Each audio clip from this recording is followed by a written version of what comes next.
죽으시고 장사하신 삶의 죽은 자 가운데서 다시 살아나시며 하늘에 오르사 능하신 하나님 우편에 앉으시다가 저리로서 산자와 죽은 자를 심판하러 오시며 성령을 쌓으며 거룩한 교회와 성도가 서로 교통하는 것과 죄를 사하여 주시는 것과 몸이 다시 사는 것과 영원히 사는 것을 믿사옵나이다.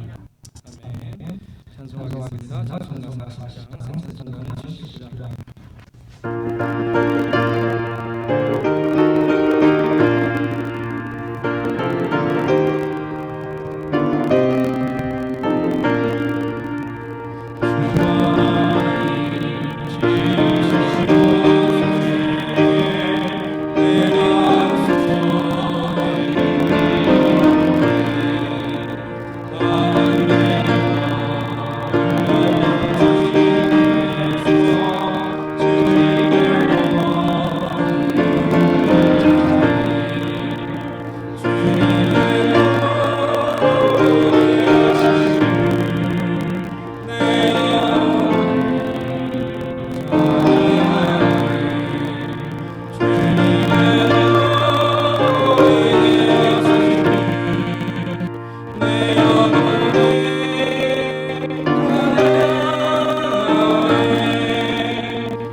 참 좋으신 하나님 아버지 감사드립니다.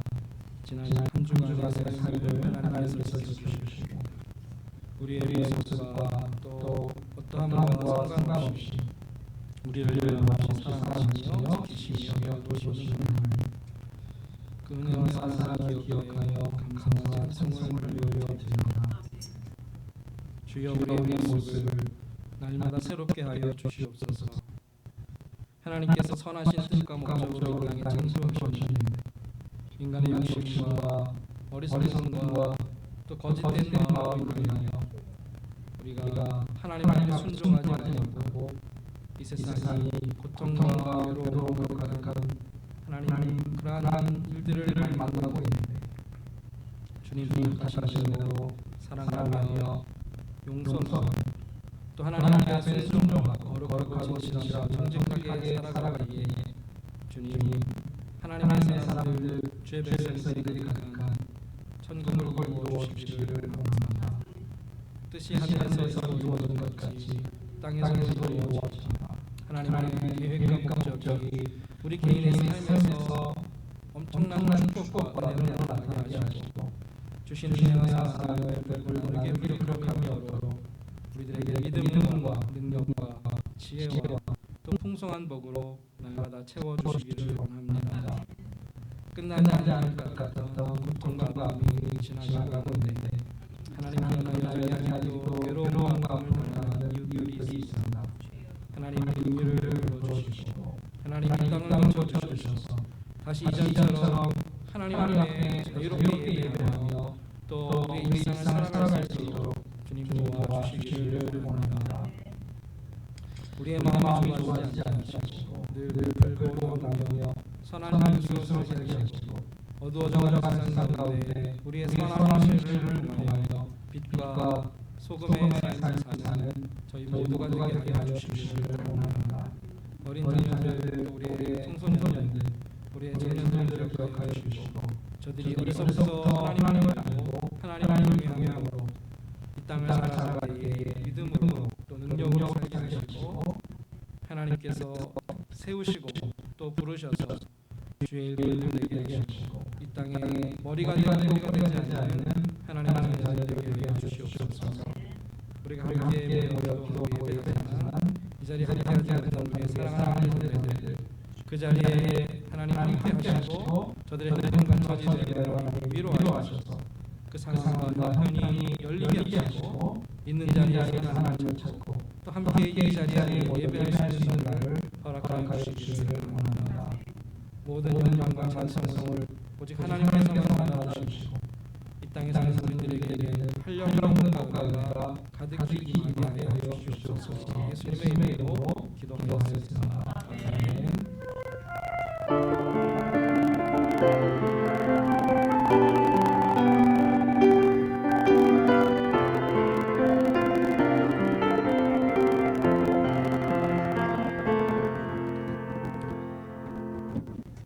주일 예배에 광고를 전해드리겠습니다. 저희 교회 찾아주신 분들이 계십니다. 서정원 강사님, 전동훈 장로님 가주시는 해주시는 감사합니다. 저희가 한 1년 반 이상 코로나 때문에 뵙지 못하는 분들이 계신데 그 사이에 또 다른 좀 이사하신 분들이 있어요. 다 그걸 못 드렸는데 한 5월 달에는 이옥자 권사님 이사 가셨고 우리 배석원 형님 할아버님 이사 가셨고 또 지난 중에는 우리 임영상 집사님 내외분이 또 이사 가셨고 또 앞으로 이사 가실 분들이 계십니다. 이사 오셔도 좀 좋겠는데 또 본인들의 또 형편과 또 하나님의 인도하심으로 또 이주하신 분들 기억하시고 기도하셨으면 좋겠고 또 오랫동안 저희 찬양팀 섬겨주셨던 유현호 집사님 네 분도 직장 문제로 인디애나주로 이사하시게 되었습니다. 그래서 오늘 또 학생들이 또 반주하고 찬양하고 있는데 격려해 주시고요. 또 하나님께서 또 그러한 또 인도해 주시는 대로 또 새로운 일꾼들이 세워지기를 또 바라고 있습니다. 기도해 주시기 바랍니다. 저도 마스크 착용하고 찬양해 보니까 진짜 힘들더라고요. 근데 제가 알기로 이번 주 안에 저희 12세 이상 아이들까지도 다 백신 2차 접종이 마치는 걸로 알고 있는데 그래서 6월 3차 주 정도부터는 저희가 마스크를 벗고 예배를 드릴 수 있을 것 같습니다. 우리 한 주만 더 참으시고 또 우리가 또 그래도 또 안전하게 예배할 수 있도록 협조해 주시기를 부탁을 드리고요. 저희가 또 수요일 날 성경 공부하고 토요일 날 새벽 기도가 있습니다. 계속 공부 참여해 주셔서 감사한데 한 가지 광고를 드리면 여름 중에는 새벽 기도회를 좀 쉬겠습니다. 그래서 이번 주까지 저희가 새벽 기도회로 모이고요.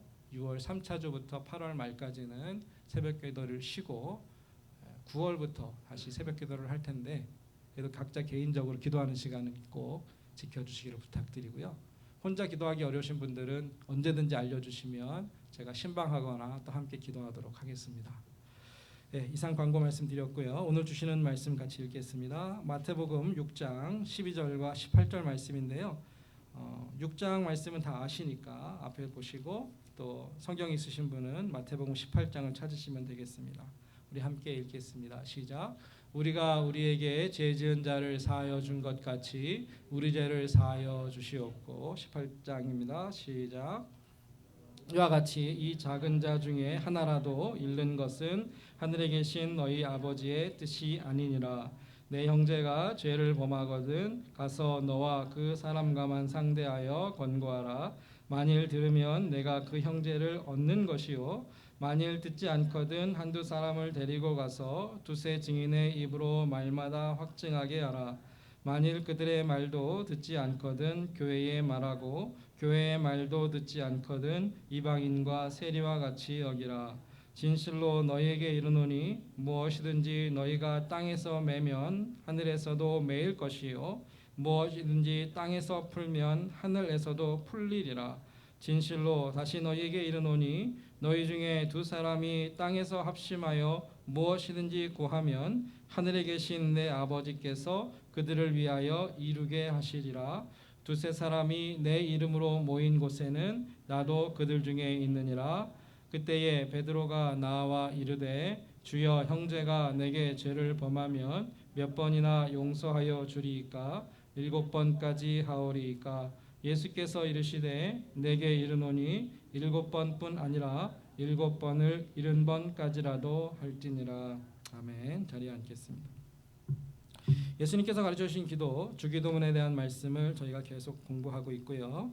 오늘은 우리를 위한 두 번째 강구 부분의 또 두 번째, 다시 말씀드립니다. 주기도문은 크게 두 부분으로 나눌 수 있는데 하나님의 나라와 의를 구하는 그 부분과 또 우리에게 필요한, 우리에게 있어야 할 것을 구하는 두 번째 부분으로 나뉘어지고, 하나님의 뜻과 나라를 구하는 기도에 하나님의 이름과 하나님의 뜻과 하나님의 나라를 구하는 기도, 그리고 우리의 필요를 위한 기도. 그래서 지난주에 우리가 일용할 양식에 대한 기도를 배웠고요.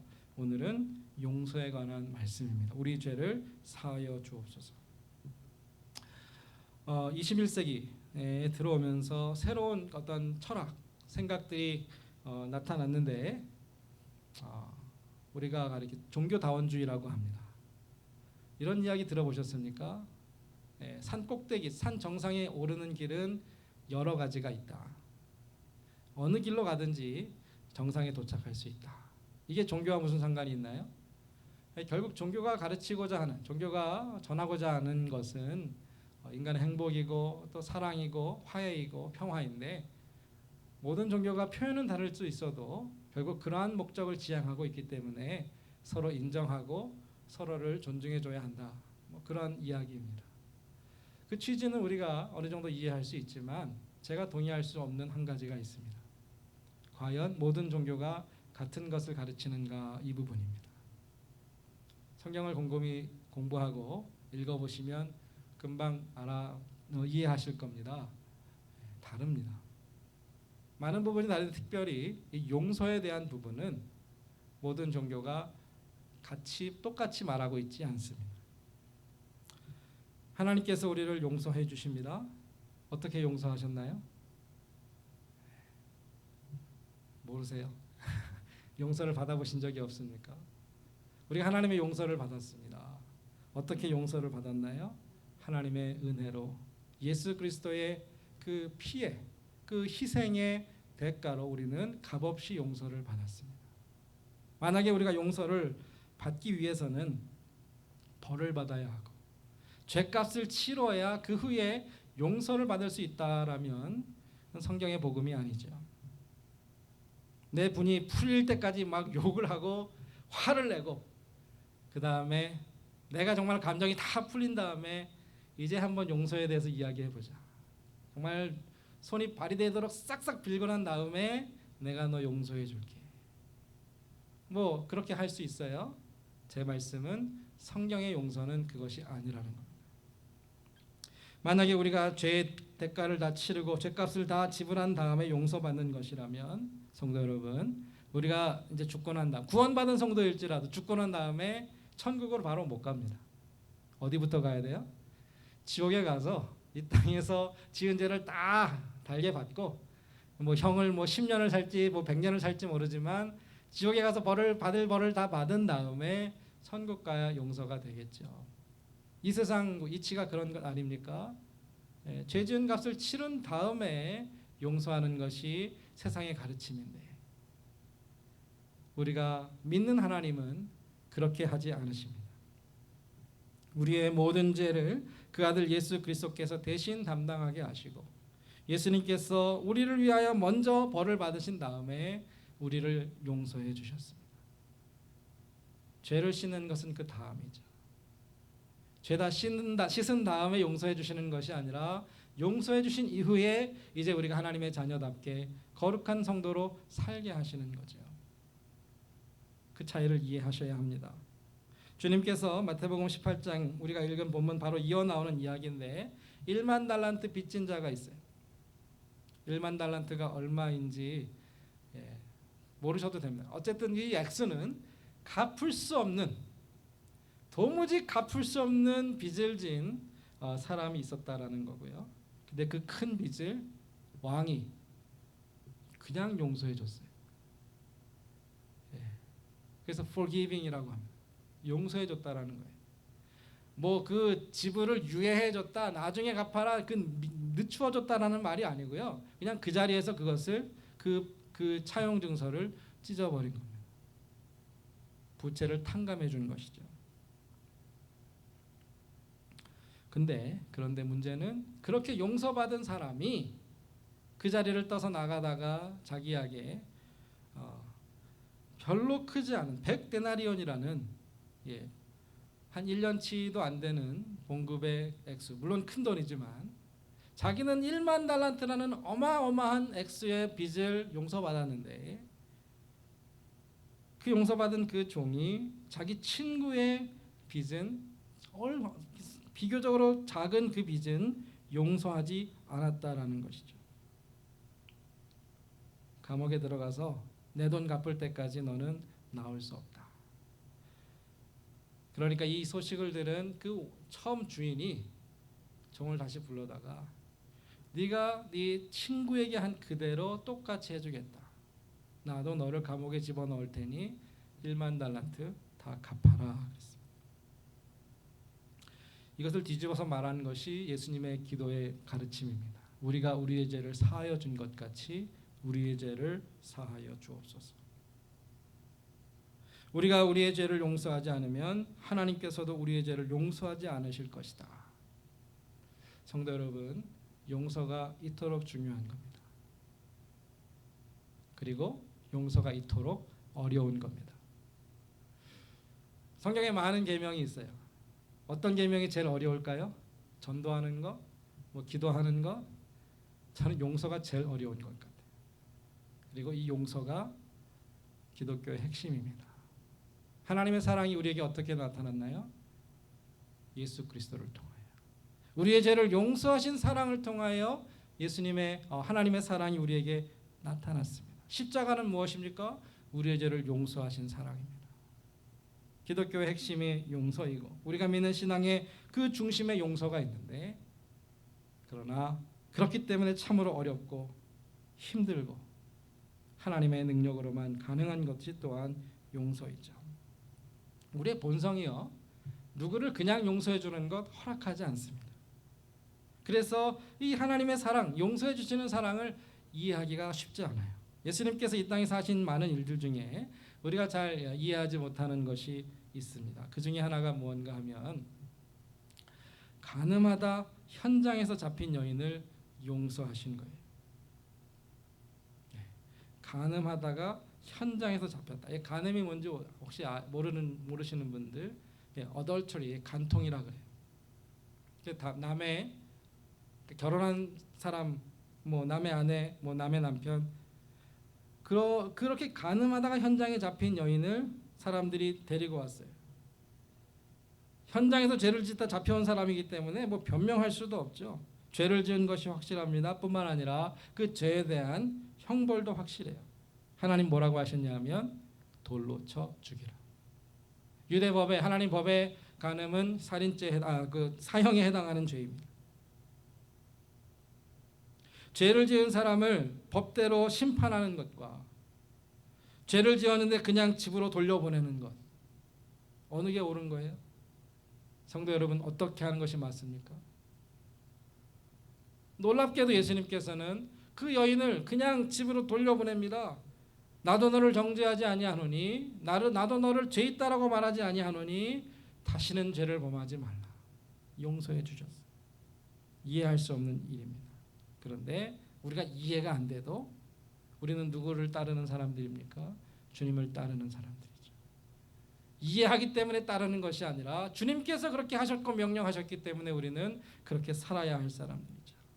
예수님의 행동을 이해하기 전에 먼저 예수님께 찾아왔던 사람들, 그 가늠하다 현장에 잡힌 여인을 데리고 와서 돌로 쳐 죽이려고 했던 사람들을 한번 생각해 보겠습니다. 그 사람들은 옳았습니까? 그 사람들이 옳지 않았다라는 것을 먼저 알아야 합니다. 그들에게 두 가지 문제가 있는데, 비록 사람들은 여인을 심판하려고 했지만, 죄를 물으려고 했지만 자기들도 여인과 비교해서 절대로 옳지 않았다라는 거예요. 예수님이 유명한 말씀하시죠. 뭐라고 하셨어요? 너희 중에 죄 없는 사람이 먼저 돌로 치라 그랬어요. 죄 없는 사람이 있어요? 없습니다. 그래도 그 사람들에게 양심이 있어서, 또 예수님 앞에 숨길 수가 없어서 자기가 죄가 없다 그래서 먼저 돌을 던진 사람은 없었어요. 우리의 모습이 그렇습니다. 다른 사람이 잘못한 것에 대해서 비판하고 욕하는 데는 굉장히 빨라요. 요즘 인터넷 보십시오. 기사가 올라오면 그 뉴스 기사 밑에 얼마나 많은 그 댓글들이 달립니까? 무서운 말들이 많아요. 정말로 제가 이 자리에서 할 수 없는 말들로 욕하고 그냥 비난하고 정죄하는데 끔찍합니다. 아무리 심장이 강철 같은 사람도 그러한 이야기 들으면 못 살 것 같아요. 다른 사람 욕하는 데는 너무나 쉽고 편하고 빠르게 즉시 이야기할 수 있는데, 거꾸로요. 자기가 죄를 지은 것은 어떻습니까? 모두가 다 아는데, 증거가 다 드러나는데도 나는 안 했다, 나는 책임 없다, 그럴 수밖에 없었다, 핑계대고 숨기고 감추고 변명하는 데는 또 얼마나 우리가 빠릅니까?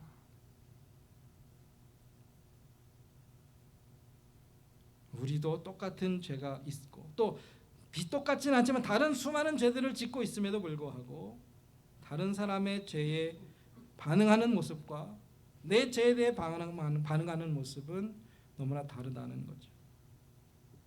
여인에게 돌을 던지려고 했던 사람들, 그러나 자신의 죄가 드러났을 때는 슬쩍 그 자리를 피해버리는 그 사람들만 그럴까요? 우리는 그렇지 않습니까? 또 한 가지는 저들이 그 한 여인을 심판하려고 했을 때 그 기준이 불공평하다라는 겁니다. 세상이 그래요. 약한 사람을 벌하는 데는 너무나 쉬운데, 자기보다 더 강한 사람, 높은 사람, 힘 있는 사람의 잘못에 대해서는 쉽게 말하지 못하지요. 혹시 이 이야기를 들으면서 이상한 점 하나 발견하지 못하셨습니까? 간음이 뭔지 설명을 드렸어요. 간음은 혼자 죄를 지을 수 없습니다. 특별히 현장에서 간음을 했다면 분명히 이거 여자뿐 아니라 남자도 있었을 텐데 누구만 잡혀왔어요? 여자만 잡혀왔죠. 남자는 어디 갔습니까? 왜 남자는 풀어주고 왜 여자만 잡아와서 여자만 돌로 쳐 죽이려고 하나요? 과연 그들의 심판과 그들의 재판이 정당하고 옳습니까? 아무도 여인을 보호해 주려 하지 않고 아무도 여인의 편에 서주지 않았는데, 만약에 우리가 그 여인이 내 가족이면, 내 사랑하는 딸이나 내 누이였다라면 쉽게 그 여인을 비난하고 돌을 던질 수 있었을까요? 인간의 마음에 자기 가족으로 생각했다면 이야기는 많이 달라졌을 겁니다. 차마 내 딸이나 내 누이나 내 가족에게 돌을 던질 수 없어서 돌을 던지려고 했던 사람을 막아서고 그 여인을 지키려고 했을 겁니다. 놀랍게도 예수님께서 그 일을 해주셨어요. 여인을 막아주십니다. 아무도 여인에게 돌을 던지지 못하도록 여인을 품어주십니다. 왜 그렇습니까? 하나님의 사랑이죠. 하나님께서 우리를 용서하시고 사랑하시는 이유가 있습니다. 우리를 원수로 대하지 않으시고 우리를 자녀로 대해주시기 때문에 그렇습니다. 예, 부모니까 자녀를 책망할 수 있어요. 야단칠 수 있습니다. 훈계할 수 있습니다. 그러나 죽이지 않습니다. 아무리 화가 나서 잘못한 것을 꾸지람할지라도 자녀를 포기하지 않죠. 하나님께서 예수 그리스도의 사랑을 통하여 인간 죄인을 용서하시기로 작정하신 이유는 우리를 자녀로 택하여 주시고 창세전에 우리를 이미 하나님의 자녀로 예정해 놓으신 하나님의 사랑이 있기 때문입니다. 자녀이니까 내 아들이고 내 딸이니까 죽일 수 없고 살려주시고 막아주시고 지켜주시는 것이죠. 하나님의 용서라는 것은 우리를 사랑하신 우리를 하나님의 자녀로 사랑해 주시는 그 사랑을 기초로 하고 있다. 우리가 아무리 엄청난 죄를 짓고 아무리 내 인생이 망가지고 아무리 내 인생이 저 벼랑 끝 저 나락으로 떨어져 있을지라도 우리가 용서를 기대할 수 있고 하나님 앞에 용서를 구할 수 있는 이유가 어디에 있다고요? 하나님께서 우리를 하나님의 자녀로 불러주셨다라는 겁니다. 그 믿음만 있으면요 다시 일어날 수 있습니다. 그 믿음만 있으면 하나님을 다시 붙잡고 찾을 수 있고 우리가 구하고 믿는 대로 하나님은 우리를 용서해 주십니다. 용서라는 것은 그것입니다.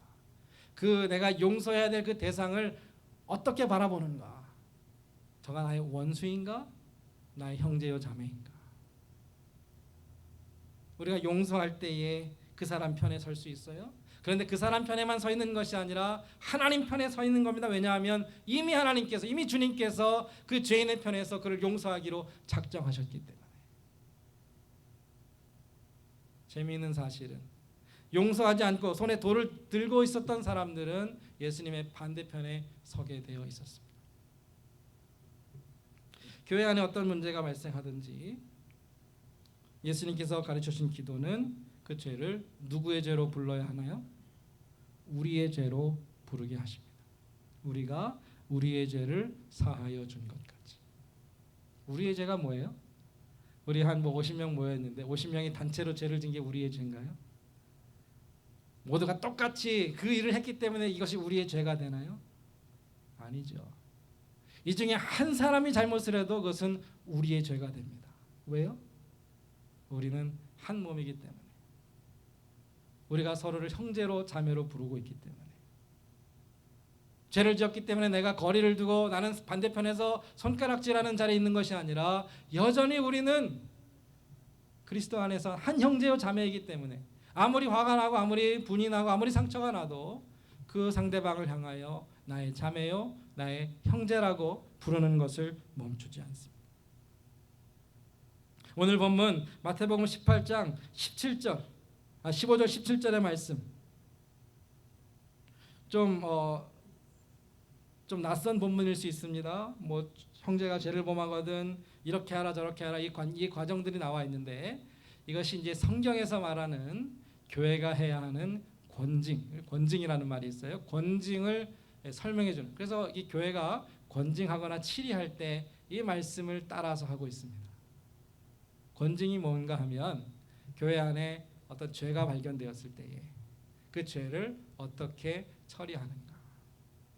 그런데 우리가 오해하지 말아야 할 것이 있습니다. 이 권징, 교회가 어떤 죄에 대해서 치리하는 그것이 재판에서 벌 주자는 게 아니에요. 이것이 목적이 무엇인가? 회개하게 하는 겁니다. 교회 안에 한 어떠한 사람이 어떠한 지체가 어떠한 성도가 죄를 지었을 경우에 그 죄가 정말로 드러났을 때 그 죄를 회개하고 하나님 앞에 용서를 구하고 다시는 똑같은 죄가 반복되지 않도록 하는 것이 권징의 참 목적입니다. 그래서 예수님께서 그 말씀을 어떻게 시작하십니까? 내 형제가 죄를 범하거든. 첫 단추가 뭐라고요? 그는 내 형제다라는 겁니다. 어떤 이방인이 길에 있는 다른 사람이 세상이 죄를 지었을 때라고 말하지 않으세요. 그것은 하나님께서 다르게 처리하실 것입니다. 적어도 형제라고 말하는, 자매라고 말하는, 나의 지체요 교회 성도라고 말하는 누군가가 죄를 범하였거든 그것이 전제입니다. 권징이 7위에 처음부터 끝까지 이 사실을 우리는 잊지 말아야 합니다. 그 사람은 나의 형제요, 그 사람은 나의 자매요, 나의 가족이며 나의 지체이다. 그 바로 앞에 저희가 14절부터 읽었거든요. 14절 말씀에 뭐라고 나와 있어요? 이와 같이 이 작은 자 중에 하나라도 잃는 것은 하늘에 계신 너희 아버지의 뜻이 아니니라. 하나님의 뜻이 뭐라고요? 잃어버리는 거예요? 잃어버리지 않는 거예요? 잃어버리지 않는 것이죠. 그러니까 심지어 양이 100마리가 있는데 그 중에 한 마리 잃어버리면 그 한 마리 때문에라도 그 목자는 찾아간다. 이것이 이제 오늘 말씀의 배경입니다. 그러니까 잃어버리지 않기 위해 회개시켜 우리의 그 공동체 안에 우리 그를 지키기 위해서 우리는 이 죄에 대해 책망하는 것이죠.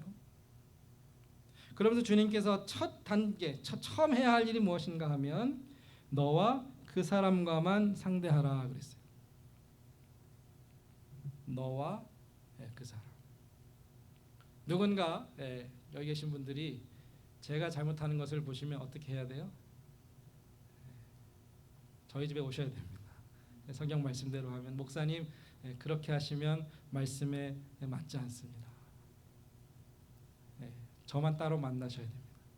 어디 신문에 투서하거나 뭐 이러지 마시고 저희 집에 오셔서 저하고 상대하셔야 돼요. 그 이유가 무엇일까요? 왜 하나님께서 왜 너와 그 사람과만 상대하라고 하셨을까요? 그래서 그가 들으면, 그 말을 들으면 너는 그를 얻는 것이다 그랬어요. 잃어버리지 않는 것이, 지키는 겁니다. 그래서 그 사람이 회개하고 잘못을 뉘우치고 정말로 그 죄로부터 고치면 나만 그 사람을 지켜주면 되잖아요. 나만 가만히 있으면 모두가 모르는 일이잖아요. 결국 이 목적이 무엇인가 하면 회개하고 그 잘못을 고쳐서 계속해서 그 형제를, 그 자매를 지키는 것이 목적이기 때문에 처음은 너와 그 사람과만 상대해라. 그런데 그 말을 듣지 않으면 어떻게 해야 돼요? 한 번 더 기회를 줍니다. 두세 사람과 함께 가서 그 하는 모든 말마다 증인을 세우고 그 사람이 한 말을 그것을 공적으로 만드는 것이죠.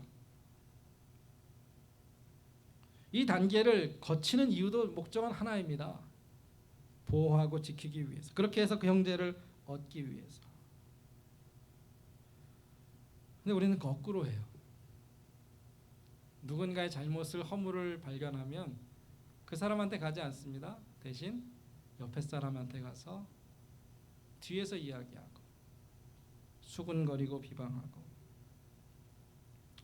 결국 그 사람만 몰라요. 교회가 다 알고 다 욕하고. 어떤 모양입니까? 온 동네 사람들이 가늠한 여인을 잡아 가운데 세워놓고 돌을 던지려고 하는 그 장면이죠. 그렇게 되면 우리는 그 사람을 지킬 수 없습니다. 혹 그 사람이 자기가 잘못한 것을 깨닫고 뉘우친다고 하여도 그 공동체에 다시 돌아오지 못할 겁니다. 왜요? 부끄럽고 수치스럽고 또 자기를 정말로 정죄했던 사람들을 두려워해서라도 공동체에 들어올 수 없는 것이죠. 그래서 성경은 수군거리고 험담하는 것을 금하고 있습니다. 그 안에는 용서와 사랑이 없기 때문이죠. 잠언 17장 9절에 보면 허물을 덮어주는 자는 사랑을 구하는 자요, 그것을 거듭 말하는 자는 친한 벗을 이간하는 자니라 그랬어요. 그러니까 누군가 잘못했을 때 사랑하는 게 뭐라고요?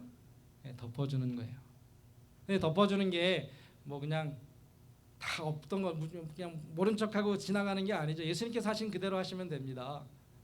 우선 사람들이 막 욕하는 것을 막아주신 다음에 그 여인이 잘못한 것을 지적하시고 다시는 죄를 짓지 않도록 경고하시고 그를 도와주는 것.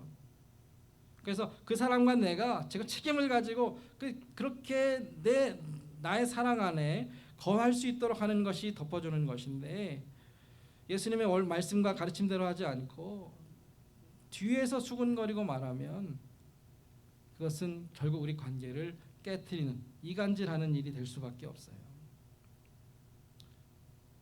사실 너무나 어려운 일이지만 이것이 사랑하는 길입니다. 저부터가 이 말씀을 대하면서 참 내가 실수한 것이 많구나 그런 생각을 하게 되는데, 주님께서 오늘 우리에게 가르쳐주고 계십니다. 어떻게 하면 공동체를 세울 뿐 아니라 공동체 안에 가장 연약한 지체까지도 우리가 잃어버리지 않을 수 있는가. 찾아가서 그 사람에게 회개할 수 있도록 하나님의 말씀으로 권면하셔야 합니다. 찾아가는 것이 사랑이기 때문이죠. 그러나 그 사람을 마주할 용기가 없다라면 차라리 말하지 않고 하나님께 기도하는 것이 낫습니다.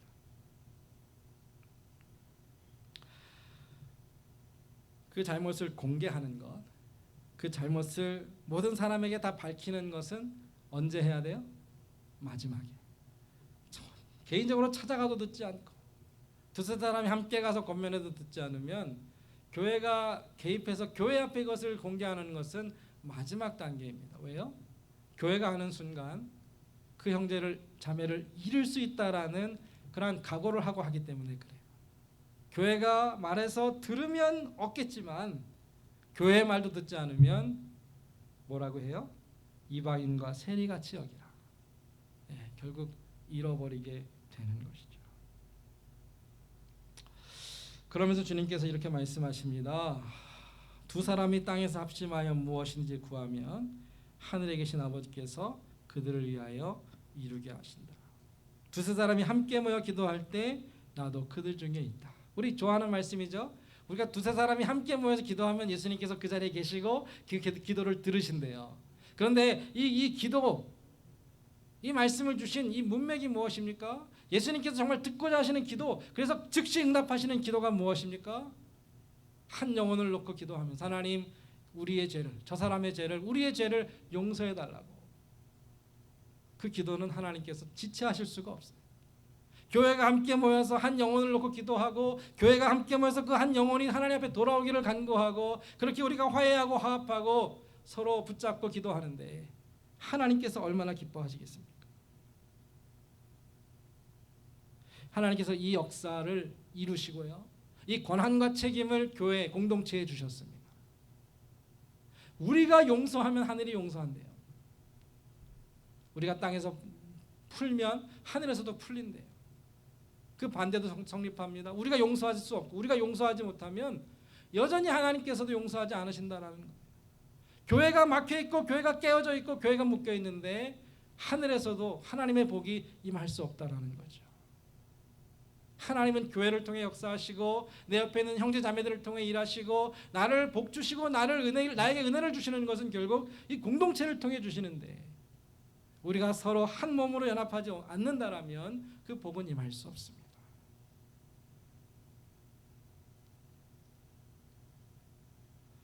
오늘 이 말씀과 비슷한 말씀이 마태복음 16장 19절에도 나와요.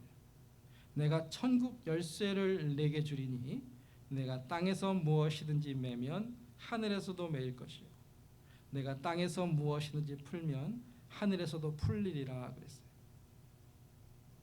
비슷하죠, 오늘 말씀하고. 16장과 18절인데 이 말씀이 같은 말씀을 주셨는데, 근데 16장에는 하나를 덧붙이십니다. 천국 열쇠라는 말이 나와요. 그러니까 이게 서로 용서하고 화해하라, 잘 지내라는 게 그냥 우리끼리 서로 잘 지내, 우리 어떤 그 관계만을 말씀하시는 게 아니고요, 교회 본질과 사명을 가르쳐 주시는 겁니다. 용서가요, 여러 가지 덕목 중에 하나가 아니고 그게 전부라는 거예요. 교회가 해야 할 일이 무엇입니까? 죄인을 구원하는 일 아닌가요? 한 사람의 영혼을 살리는 게 교회가 해야 할 일 아닙니까? 그러니까 용서라는 것은 교회가 포기할 수 없고 놓칠 수 없는 사명의 본질이죠. 사람의 마음에 그 숨겨져 있는 죄를 밝히 드러내서 그 죄를 회개하게 하고 그 회개한 죄인을 용서하여 구원하라는 사명을 우리는 받았습니다. 한 영혼도 실족하게 하거나 잃어버리지 않고 끝까지 용서하여 하나님 앞으로 인도하라는 사명을 받았습니다. 성도 여러분, 예수님께서 이 용서의 기도를 주기도문에 두신 이유가 바로 여기에 있습니다. 우리 먹고 사는 일 다음으로 해야 할 일이 뭐라고요?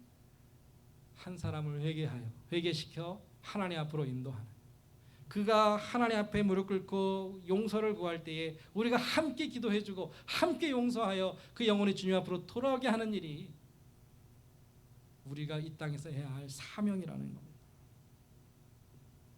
저 사람의 죄가 아니고 우리의 죄로 알고, 그래서 그 사람만 혼자 무릎 꿇고 기도하는 것이 아니라 우리가 우리의 죄를 용서해 달라고 함께 기도하면 오늘 주신 말씀대로 주님께서 그 가운데 계십니다.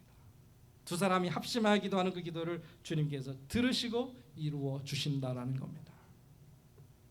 우리 믿음으로 소망을 갖고 기도했으면 좋겠습니다. 이 확신을 가지고 하나님 앞에 우리가 한 마음으로 기도했으면 좋겠습니다. 나와 상관없는 일이 아니고 나는 모르는 일이 아니라 우리 교회가 정말 한 지체 한 지체를 놓고 기도하면 하나님께서 이 교회 가운데 날마다 회복하시는 역사를 이루실 것입니다. 말씀을 정리하면서 영어에 보면 용서하다라는 말이 뭐예요? forgive죠. 그 잊어버리다라는 말도 아십니까? forget 그래요. 뭐 제가 이걸 제가 전공한 건 아니지만 이런 생각을 해봤습니다. 용서하다라는 말에는 영어에 용서한다라는 말에는 give라는 단어가 들어가 있어요. forgive 그러잖아요. 잊어버리는 거는 get, 내가 얻는 거, 내가 갖는다라는 말이 들어가 있어요. 그래서 용서는 결국 남을 위해 하는 일이 되고 잊어버리는 것은 나 자신을 위한 일이 됩니다. 우리는 쉽게 그냥 잊어버리고 끝내려고 합니다. 더럽고 치사해서 내가 그냥 모르겠다, 잊어버리고 말지. 그런데 우리는 그 기억만 잊어버리는 게 아니고 그 사람도 잃어버립니다. 정말 내가 너무 힘들고 괴로워서 내가 잊고 싶은 기억이 있어요. 그런데 그 기억을, 그 일을, 그 사건을 잊으려고 할 때에 그 사람도 잃어버리게 되죠. 그 살아오면서 우리가 참 많은 사람들을 잃었습니다. 친구도 잃고 함께 일하던 동료도 잃고 때로는 교회도 잃어버리고. 그런데 용서하는 것은 나는 고통스럽고 아프지만 그 사람에게 계속해서 주는 것이죠. 언제까지요? 그 사람을 진실로 얻을 때까지. 나는 잊으면 마음이 편할 줄 알았는데 다 잃어버리고 없습니다. 그런데 정말 고통스럽더라도 용서하려고 애쓰면, 그래서 그 잃어버린 그 한 영혼을 찾기까지 찾는 주님의 사랑을 베풀 때에 그 사람을 얻을 뿐 아니라 나도 얻고 교회도 얻고 모두를 얻을 수 있게 됩니다. 이 소망을 가지시고 오늘 주님께서 가르치신 이 기도, 우리가 우리의 죄를 사하여 준 것 같이 우리 죄를 사하여 주옵소서. 이 기도의 씨름을 놓지 않으시는 모든 성도님들 되시기를 축복합니다. 함께 이 시간 기도하겠습니다. 오늘 기도할 때에 참 하나님께서 교회에 은혜를 주셔서 우리에게 믿음 주시고 용기 주시고 힘 주셔서 교회의 지체들 한 영혼 한 영혼을 우리가 사랑하고 섬기고 품을 수 있도록 기도해 주시고요. 또 이 용서의 삶, 이 사랑의 삶을 우리 삶 속에 실천할 수 있게 달라고 같이 기도하겠습니다. 사랑하는 하나님 아버지, 감사합니다. 우리가 참 연약하고 부족한데 우리가 아직 죄인 되었을 때에 우리를 사랑해 주시고 용서해 주신 하나님, 그 십자가의 사랑과 은혜를 기억합니다. 하나님 아버지, 다시 한번 구하오니 우리에게 믿음을 더하여 주시고 하나님, 그 믿음으로 순종하게 하셔서 내 마음에 정말로 아파하는 그 상처, 그 고통까지도 하나님 앞에 맡기고 하나님을 의지하고 형제를 위하여 자매를 위해 기도하고 나의 가족으로 알고 나의 지체로 알고 품고 기도할 수 있는 저희 모두가 되게 하여 주시옵소서. 우리가 이 시간 한 시간 합심하여 기도하오니 주여 하나님께서 풀어주시고 하나님께서 열어주시고 하나님께서 구원하여 주시옵소서.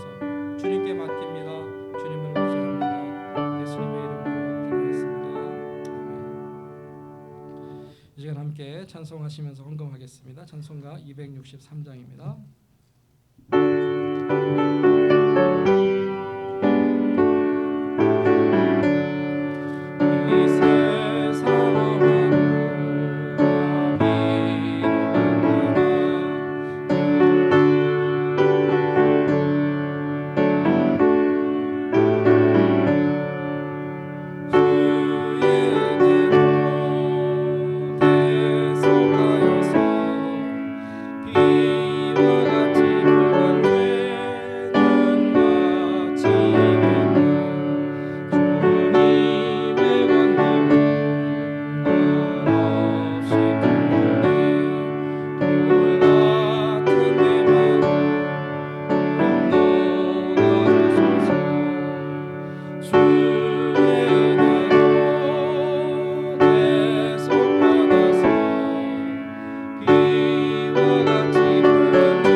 하나님께서 주신 은혜에 감사함으로 이 예물을 드립니다.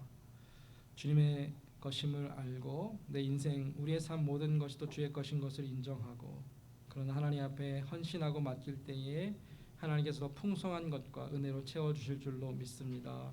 바친 이후에 우리의 삶에 부족함이 없게 하시고 하나님 믿음과 또 사랑과 건강과 평안과 물질과 모든 것으로 더하여 주셔서 주를 섬기며 주를 위해 충성하는 교회와 모든 성도들 다 되게 하여 주시옵소서. 예수님의 이름으로 기도하였습니다. 아멘.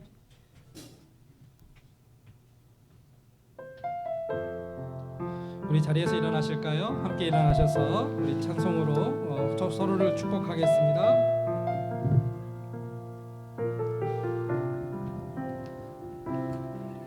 내가 지치고 피곤해도 주께서 힘이 되시네. 내가 널 잃고 작아져도 주께서 일으켜 주시네.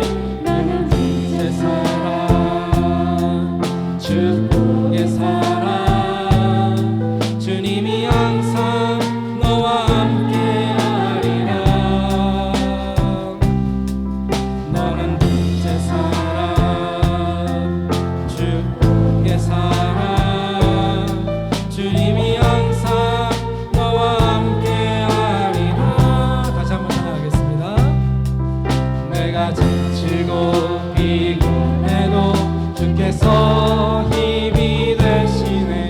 내가 외롭고 억울해도 주께서 알아주시네. 너는 새 사랑 축복의 사랑 주님이 항상 너와 함께하리라. 너는 새 사랑 축복의 사랑 주님이 항상 너와 함께하리라. 기도합니다. 이제는 우리 주 예수 그리스도의 은혜와 하나님 아버지의 사랑하심과 성령의 인도하심이 이 땅에 주신 사명과 은혜를 알고 한 영혼이라도 지키고 보호하며 사랑하기를 원하여 주님 그 기도대로 기도하기를 다짐하는 주의 모든 자녀들, 저들의 삶과 또 가정과 일터와 산업 위에 이 교회 위에 이제로부터 영원토록 함께해 주시옵기를 축원하옵나이다. 아멘.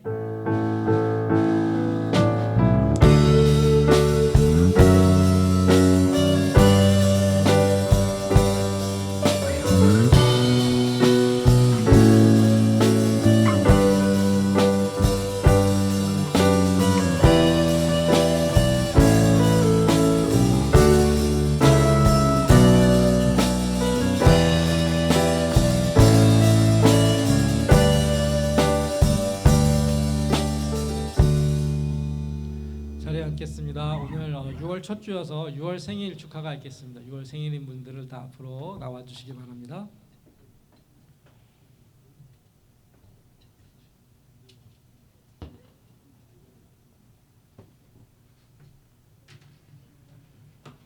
네, 최성민 집사님, 네, 박미경 집사님, 네, 우리 고이진, 그리고 이제 저도 생일입니다.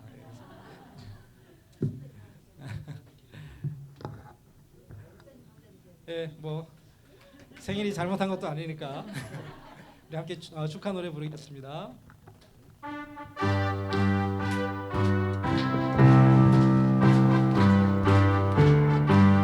생일 축하합니다. 생일 축하합니다. 사랑하는 생일 축하합니다.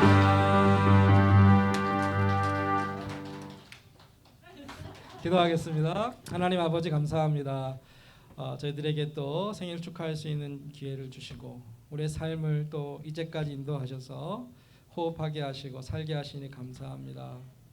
이후의 삶도 참 복되고 은혜가 되고 또 하나님의 사랑이 가득한 삶을 살게 하셔서 생일을 맞은 우리 집사님 두 분 또 사랑하는 딸이 하나님 앞에서 더 믿음으로 살게 하시고 하나님 앞에 충성할 때에 그들의 앞길을 열어주시고 늘 건강과 은혜로 채워주시옵소서.